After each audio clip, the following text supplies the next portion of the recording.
नमस्कार दोस्तों, मैं आचार्य रविंद्र अध्यात्म अवेयरनेस पर आपका स्वागत करता हूं। दोस्तों, आज इस भारत भूमि पे सबसे पवित्र महीना है जिसे सावन का महीना कहा जाता है। यह धर्म भूमि है, यह देव भूमि है और जहां शिवत्व, शिव की महिमा अपार प्रचुर मात्रा में बरसती है, वह सावन का महीना है। सावन का महीना जीवन में कैसे आपको सुख, शांति, समृद्धि देगा, आयु, यश, सम्मान देगा, इस पर विचार कर रहे हैं। देखें कि सावन और शिव और मनुष्य का जीवन कैसे एक दूसरे से जुड़ा हुआ है। कोई भी मनुष्य अगर जीवन में समृद्धि चाहता है, आरोग्यता चाहता है, लंबी आयु चाहता है, संतान सुख चाहता है, लक्ष्मी की बरसात हो, ऐसा चाहता है, तो यह उसके लिए सावन का महीना सबसे उपयोगी है। सावन के महीना को हम जीवन में एक पवित्र महीना के रूप में मानते हैं, महादेव के महीना के रूप में मानते हैं। अब हम देखें कि इसका कैसे पूजन करें, क्या इसका विधान है और जीवन में इसका क्या उपयोग ले सकते हैं, यह देखना है।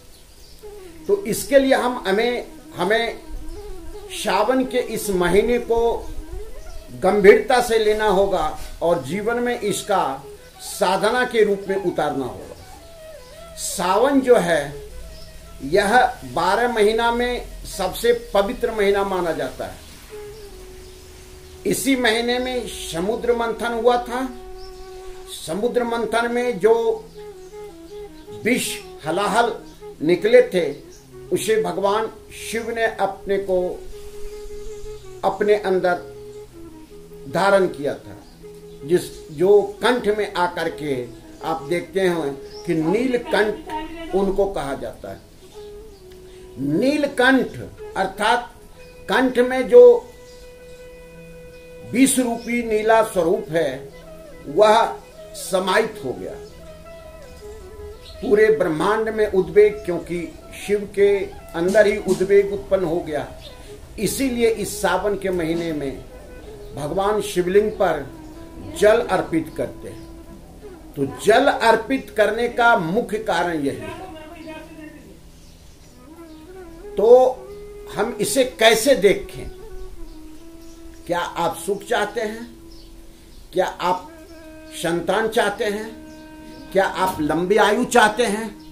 तो जब ये सारे चीज चाहते हैं तो आपको यह सावन का महीना का जीवन में भरपूर उपयोग करना पड़ेगा। साधना के रूप में, साधना के रूप में हम कैसे उपयोग करेंगे ये अब देखना है। साधना शिव की करनी है, शिवलिंग की करनी है और अपने लिए करना है। जब हम अपने लिए कोई चीज करते हैं तो उसे बिल्कुल मन से, श्रद्धा से, विश्वास से करते हैं, क्योंकि ये सावन महीना श्रद्धा का महीना है और यह बहुत ही पवित्र महीना है। अब हम देखें कि सावन में कैसे हम पूजन करें। घर में चूंकि यह समृद्धि का भी कारक है, आयु का भी कारक है, संतान का भी कारक है, जो आपको प्रदान करने वाला है। तो हम देखें कि अब कैसे इसको उपयोग करें। घर में चूंकि सावन महीना 25 जुलाई से प्रारंभ होकर के 22 अगस्त तक रहेगा, तो घर में नहा धो करके और वास्तु से देखें कि यह इनके अधिपति यह ईशान कोण के हैं, तो ईशान कोण पूजन का स्थल है, देव स्थल कहा जाता है, देव स्थान कहा जाता है। तो इसे हम पवित्र रूप में धो धा करके व्यवस्थित करके दीप धूप जला करके व्यवस्थित करें, आपको जीवन में सब चीज की प्राप्ति होगी। उसके बाद कहीं भी शिव मंदिर में जाकर के शिवलिंग पर जल, धतूरा, बेलपत्र, अक्षत, चंदन सब चीज लगा करके और उनका अभिषेक करेंगे तो जीवन में सब चीज प्राप्त होगा। अब हम देखें कि कौन सा ग्रह को प्रसन्न करना है और हमें शिव भगवान पर क्या क्या चीज चढ़ाएं। तो सबसे पहले रविवार से यह सावन महीना शुरू हो रहा है, जो जीवन में ब्रह्मांड में सबसे अनमोल है। सूर्य भगवान, सूर्य ग्रह को व्यवस्थित करने के लिए जल में गुड़ मिला करके भगवान शिव को अर्पित करेंगे, लाल पुष्प अर्पित करेंगे तो भगवान शिव प्रसन्न होंगे। और शिवाय नमः, शिवाय नमः, शिवाय नमः 108 बार मंत्र का जप करेंगे। अब देखें कि चंद्र को करना है तो पंचामृत से चंद्र ग्रह कैसे खुश होंगे, तो पंचामृत से भगवान को स्नान करें। उसके बाद शुद्ध गंगा जल से स्नान करवा करके सफेद पुत्र फूल चढ़ा करके और उनसे प्रार्थना करेंगे, जो भी प्रार्थना करेंगे। क्योंकि चंद्र जो है आपके समृद्धि का कारक है, सुख का कारक है और मनोस्थिति को, मनोबल को बढ़ाने का कारक कहा जाता है। अब हम मंगल को देखें, मंगल ग्रह कैसे करेंगे। मंगल ग्रह जो है सो थोड़ा सा मधु लेकर के गंगा जल में मिला करके भगवान शिव को अर्पित करते हैं तो भगवान शिव जो है प्रसन्न होते हैं और मंगल ग्रह जीवन में सब चीज प्रदान करता है, सब चीज देता है। इसके आगे बुधवार को बेलपत्र इत्यादि चढ़ा करके और भगवान का जल चढ़ा करके भगवान से प्रार्थना करेंगे तो आपका बुध ग्रह शांत होंगे। गुरुवार के दिन इनके बेदी में अगर हम हल्दी का पाउडर लगाते हैं, चढ़ाते हैं तो काफी ये प्रसन्न होते हैं। हल्दी के गांठ को अगर इनके शिवलिंग के शिव मंदिर में चढ़ाते हैं तो बृहस्पति ग्रह शांत होते हैं। शुक्र ग्रह, हम शुक्र ग्रह में देखेंगे कि सफेद जैसे दही, दूध इत्यादि का स्नान करा करके जल समर्पित करेंगे तो और भगवान से प्रार्थना करेंगे कि हमारे कुंडली में शुक्र ग्रह जो हमें है अच्छा फल दें। हे प्रार्थना है आपसे, क्योंकि शिव की पूजा से शुक्र ग्रह काफी प्रभावित होते हैं। अब शनि ग्रह को देखते हैं। शनि ग्रह में आपको जल जो चढ़ाते हैं उसमें थोड़ा काला तिल डाल करके चढ़ाएंगे और शनिदेव के लिए प्रार्थना करेंगे तो ये आपको अच्छा फल देंगे।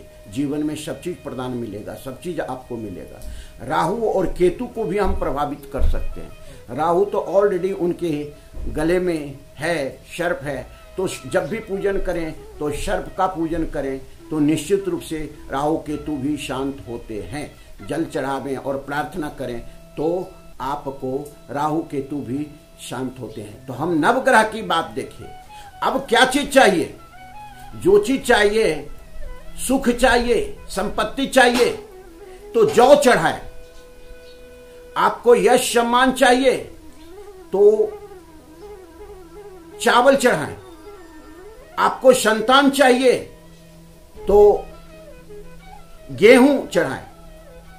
तो इस तरह से हम जो चीज कामना चाहते हैं और वो चीज चढ़ाते हैं तो निश्चित से शिव शंकर की असीम कृपा होती है। अब विज्ञान भी इसे शंकर को, शिव को आदि देव के रूप में मानते हैं, क्योंकि नासा ने 2011 में एक उल्का गिरा था जिसमें शिवलिंग भी साथ था। तो जब उसका परीक्षण किया गया तो यह देखा गया कि पृथ्वी पर से पहला डीएनए आने वाला वह शिव ही है। शिव का डीएनए ही सबसे पहला जो है पृथ्वी पर आया है। तो विज्ञान इसके काफी जो है स्विट्जरलैंड में जो साइंटिस्ट प्रयोगशाला है ठीक उनके सामने भगवान शिव की मूर्ति बनाई हुई है। कहीं किसी वर्ल्ड के एक फेमस साइंटिस्ट प्रयोगशाला के सामने भगवान नटवर का मूर्ति बनाया हुआ है। तो ये साइंस इस पे लगा हुआ है और साइंस सर को नवा करके अर्थात स्वीकार करता है कि शिव साइंस से परे हैं और साइंस की महिमा अपरंपार है। तो इस तरह से हम देखें कि घर में ये सब चीज हम अगर प्राप्त करते हैं, चढ़ाते हैं, तो हमें सुख, शांति, समृद्धि होता है।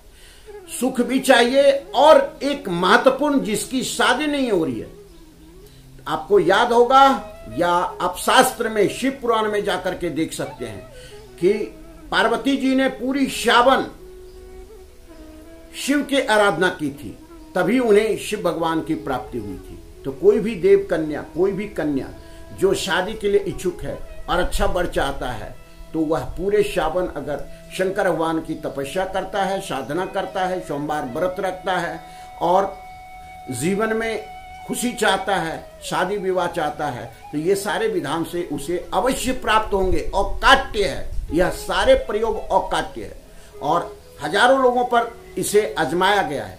हम जो भी बात करते हैं बिल्कुल तथ्यपूर्ण होता है, लॉजिकल होता है, कोई भी मिथ्या बात नहीं होती है।